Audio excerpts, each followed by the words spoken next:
What up, though? Hey, guys. Why is my pen not right?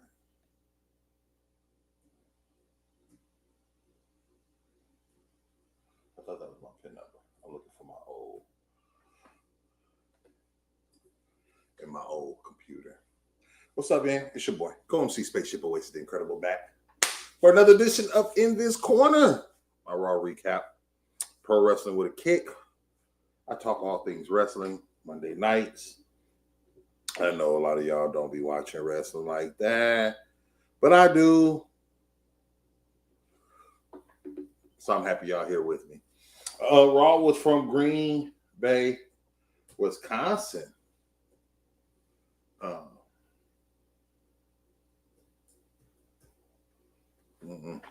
Tonight.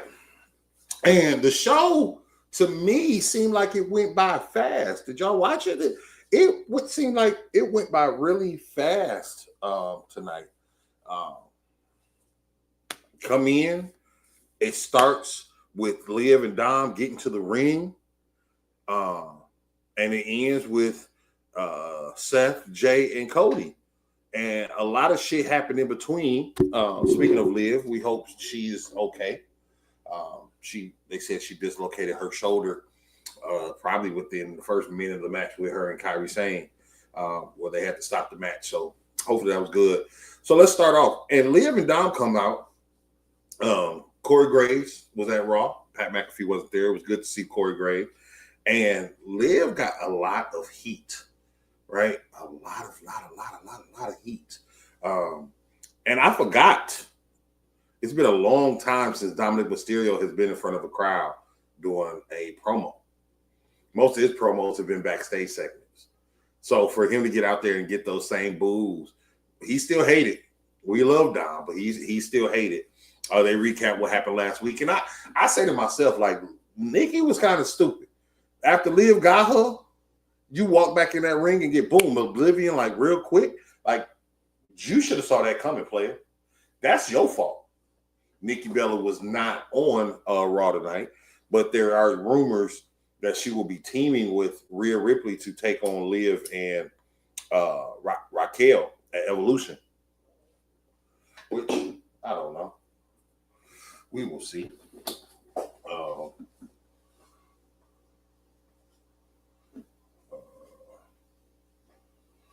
do that in a minute.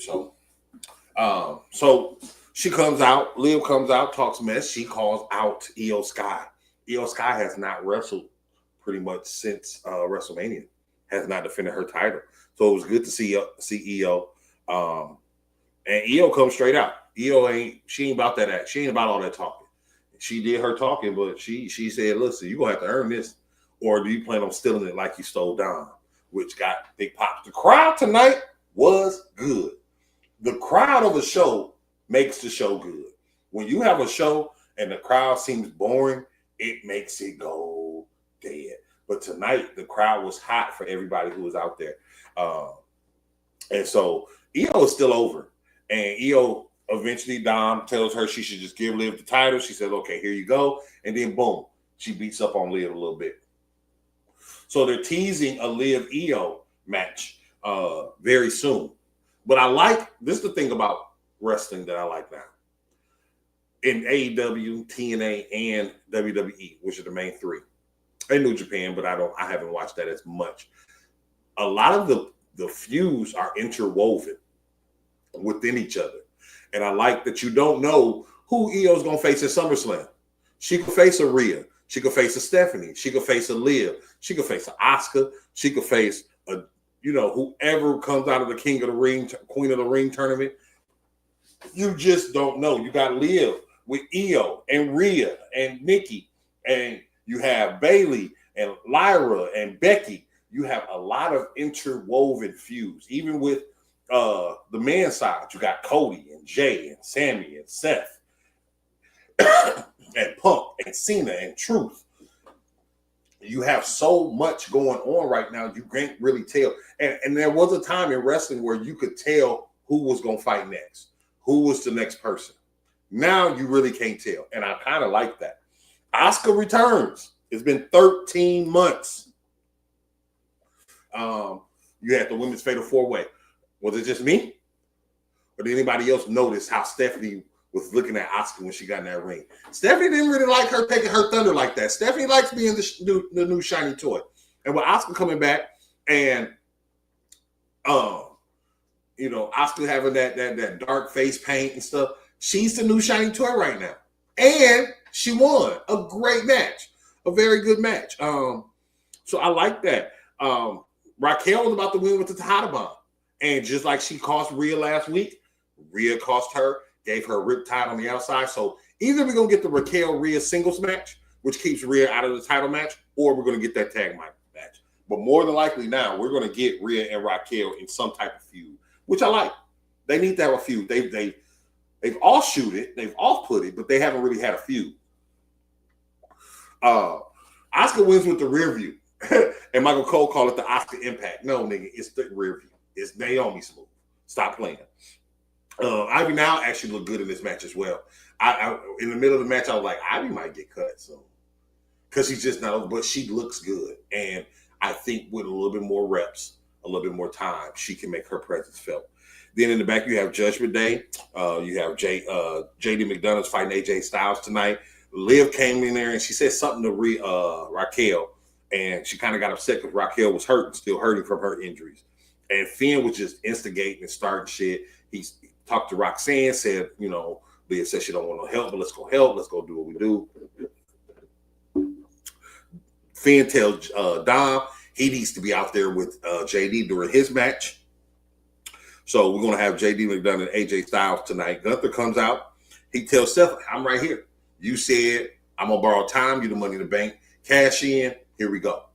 And before that, he said, because the crowd was cheering for Goldberg, he said, I don't listen to those rumors. Let's talk about who's here. Let's not talk about who's not here. But lo and behold, guess who comes out? Motherfucking Goldberg. Hey, happy Father's Day, AB. What you doing Saturday? Have you seen a flyer on my page, on the Wild Out page? We haven't. I have the first half show. We have 10 artists from the first half of our radio station. It's free for all DJs. Just go on the website www.thewildoutradio.com. Get your ticket. It's free for all DJs. We just want to get a head count of how many DJs pull up on us. And so Goldberg comes out. He's talking that mess. And so for Saturday night's main event, we're going to get Gunther versus Goldberg, which I'm not tripping about. July 12th, it is what it is. Tell all the DJ homies. We want all the DJs to come out. We want all the DJs to come out. So any DJs pull up. It's free. You ain't got to stay. Just come listen to a few tunes, chop it up with some people, tell them what they need, and then be on your way. And I'm not mad at it. Gunther's going to win. I don't think they're not going to give. They can't give. They cannot give Goldberg the title. I don't believe it. But I do think, and I see people hating on the match. Goldberg wants one last match. Who's the safest wrestler in WWE? Gunther. Sounds easy enough to me, right? You have your JD McDonough versus AJ Styles match, which was a very good match. JD McDonough, he's kind of under the radar because he is in Judgment Day. They mentioned tonight, and it was a very good point. They said if he gets a win, it could propel him. Jordan Devlin, JD McDonough, whatever you want to call him, is a phenomenal wrestler. But he's a little undersized. He's mean as hell. And I think they need to let him show a little bit more of his angry side, intensity side. AJ Styles does win with a style clash. It's setting up for the Intercontinental title, which they did announce for the Night of Champions. So now Dom is actually going to face somebody who's not a shape. He's not facing Octagon. He's not facing Pentagon. He's going to face AJ Styles. Even though I still think AJ's not going to win, only because I think Finn is going to take that title off of Dom eventually, maybe even at SummerSlam. Finn comes down to get Dom. Dom tries to jump AJ after the match. Dom gets a phenomenal forearm. I think he was getting ready for the phenomenal forearm, and then Finn pulls him out. So Finn is still helping Dom in his roundabout way, but we know it's the okie doke. We know it's the setup. Then you have a Tozawa, Maxine, Natty, who they're going to call the Dungeon Dolls. Oh, I hate Natty. And Sheamus. And they were talking about, getting Rusev and how and Sheamus, of course, I bullies, all that, yada, yada. Bayley returns. As she's walking, you see New Day and A-Town Down Under talking, or A-Town Down Under arguing with themselves. So we're still going to see what's going on with that. New Day did not get a match today, not get words today. So Bayley calls out Becky, tells her how much she's lost, because of what Becky did. And Becky comes out in Bears gears in Green Bay, which was awesome. She's trying to get her heat. But she's funny. She is being real. And I think when you are real, when you're genuine, when you're honest and transparent, what happens is you come off sometime as a smart ass. If you tell people how you truly feel at times, you come off as a smart ass. And Becky was coming off as a smart ass, but what she was saying was true. They turned on me. Did you see how quick they cheered for me even though you was hurt? Yeah. I remember, because we was like, oh shit, Becky. Right? And Becky's like, when the last time you had gold? So they're actually going to fight next week for the Intercontinental title. Now, what makes this even more fascinating, and I don't get this about wrestlers, right? And I guess we got to keep this in canon or kayfabe or whatever. Bayley ain't talked to Lyra since WrestleMania. So she walked past Lyra. So Lyra walks up to Lyra, and she's like, oh, I'm sorry. I haven't returned your calls or anything. And now you come back and get an Intercontinental title. So Lyra's on your ass now. And I think what this is going to do, this is going to eventually turn Lyra heel. This may turn Lyra heel, as she may end up facing Bayley as well. So next week we're going to get Becky and Bayley for the Intercontinental title. We also going to get Jade Cargill and Roxanne next week, and we're getting Cody and the winner of our Fatal 4-Way. You had the Kyrie Liv match, which once again didn't go but longer than a minute. She dislocated her shoulder, so the match was stopped. Then you had your Punk and John Cena recap, which the thing I like about WWE, by itself, we look at stuff and we see it and we're like, oh, it's kind of boring. This don't make sense. But when they put the recaps together and they show us everything within the recap, you can see how everything goes together. So Punk fighting, because we talk about Punk fighting in Saudi Arabia, right? He said he never would do it. It's devil's money. It's blood money. Cena knows this. And so Cena's like, okay, I'm going to call you out.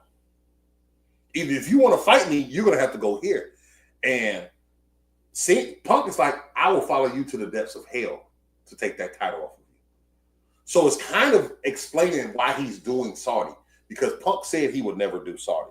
So I'm interested to that. And I'm wondering, I don't think so, but could Punk win? Hey, Crystal, my love, how are you? I didn't get a Happy Father's Day text from you. I kind of was sad. You was the one person. It was confused. You was one of the people I thought I was going to hear from. So then you had Zayn and Cross in the backstage, and I think this was to help keep up time because of the Liv injury. But Sammy say, after this King of the Ring stuff, I'm coming for you, bro. And Cross is like, cool, that's fine. That's what I want. And it's crazy because Sammy made some good points here. He said, all you do is stay in the back. You don't talk. You don't come out to the ring. You don't brush yourself off. You lose and you go tuck yourself away and come back here and talk to everybody else and try to manipulate everybody else, but you don't do it yourself. And it's real life. You have people that try to tell you what to do or what could go wrong or who you are, but they are not in the trenches themselves. I could see them working as a tag team eventually, which will get Sammy away from the bloodline, which will get Sammy away from Kevin Owens whenever he comes back.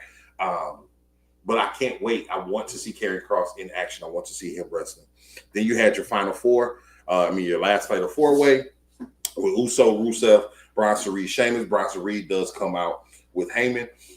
Uso not having that title, it felt like his intro was a little less powerful. Just the crowd. The crowd was just a little less powerful, but he still had the energy. He still had the crowd. It was a great match. Towards the end, you saw the shenanigans. You saw Braun Breaker come out there and get on Jay. And then you see Sammy come out there. He fights Braun. Braun gets him. Then Penta comes out there. Then LA Knight comes out there. And then you have Jey Uso hitting the spear. 2 Uso splashes. He wins. He is now facing Cody next week for a spot in the King of the Ring tournament finals. And here comes Seth. All of a sudden, I was like, I ain't seen Seth all day. Maybe he was on a segment. I didn't see him. He had no promo time.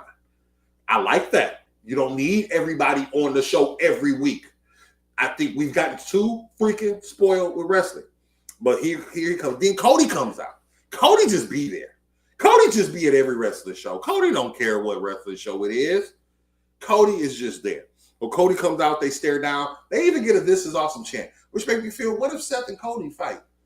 Seth Cody fought for the title. Because Seth and Cody was not for the title when he first fought, 3-4 years ago. And they haven't fought since then. It's time. So maybe once Cody cashes in on Cena, Seth cashes in on him.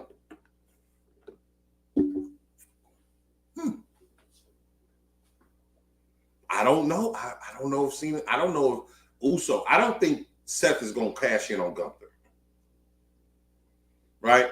And I don't think Uso is going to take the title back from Gunther. I think Seth wants to be big dog. And I can see Seth versus Cody. And this all comes back. WrestleMania 40, they was a tag team. WrestleMania 42, they're fighting again. Seth Cody 4. Cena's gone. Roman's doing whatever. CM Punk might be fighting Gunther for the title on Raw. Usos may be in the tag title. We don't know what's going to happen. It's a lot of moving parts. But like I said, that's what interests me about wrestling right now. It's not, you can't just say what's it going to be. We don't know the SummerSlam main event right now. Usually we know the SummerSlam main event. Last year, what was the SummerSlam main event last year, y'all? Who fought? Was it Damian Priest and Gunther? Yeah. And then Cody fought Solo. We kind of saw that coming. We saw that coming from the night after WrestleMania that Solo and Cody Rhodes was going to wrestle. All right. Until we get something. Adrian Lachey. What up, baby? So it's a great time to be a wrestling fan. You can nitpick all you want. I am not that guy. I am not the nitpicker to say, oh, it's not good. I let it play out. I'm going to give tonight 3.5 ships because I believe it was a very good show. I believe it put a lot of pieces together. The crowd was hot. The talk time wasn't. You had Liv talk. You had Bayley talk. You had Gunther and Goldberg talk. I think that was the major 3 segments in the ring. I ain't mad at that. Liv Morgan doesn't really open. When the last time Liv Morgan opened a show? Bayley coming back, she needed to talk, and then Gunther talking after he won the title, saying what he had to say, like, Seth, you don't know this, but then Goldberg coming out and setting that up for Saturday night's main event, which I think is going to get some buy rates. I'm sorry. People can say, oh, I'm tired of Goldberg. And yeah, Goldberg going to give you a 5-7 minute match. We know this. But I think it works for right now. Gunther does need some challengers, though. That's at the end of the day, Raw never seems to have challengers for their title. Last year, they had Seth, and Seth got hurt, so he was gone for a minute. You had Punk got hurt. You had Priest, McIntyre, and Gunther that was really doing that, right? But you got to have some more challengers. Everybody that's fighting right now is in most likely the upper mid card, but they're not really. I don't know what's going to happen with Uso. I don't know what's going to happen with Robert. When is Bronson and Braun? What about Rusev? Who is Rusev going to go after? Sheamus? What's happening after Sheamus then? So it's a lot of stuff. It's a lot of moving parts, but I give it 3.5 ships, man. What are y'all thoughts? Drop them below. Once again, I don't know if we're going to see y'all on Juneteenth, simply because I got the Juneteenth celebration. Make sure you get that. Get your tickets, please, for the Saturday show. It's from 3 to 8. Wild Out Radio. Y'all know what it is, man. It's the halftime show. Myself, DJ Lady J Rock. We got 10 artists. www.thewildoutradio.com. Then on the 20th, we got the Cypher video and song release party. So that's gonna be crazy dope. So it's a lot of stuff we got going on. The 27th is a Triple D concert with Pookie and Lucci. Spaceship's gonna be there too. I'm booked for the next two weeks, man. So you know, it's big stuff going on. I love y'all so much. Y'all be super duper dope. Be a blessing to somebody's life. As always, people. But he ain't listen to me. But he ain't listen to me. But he ain't listen to me.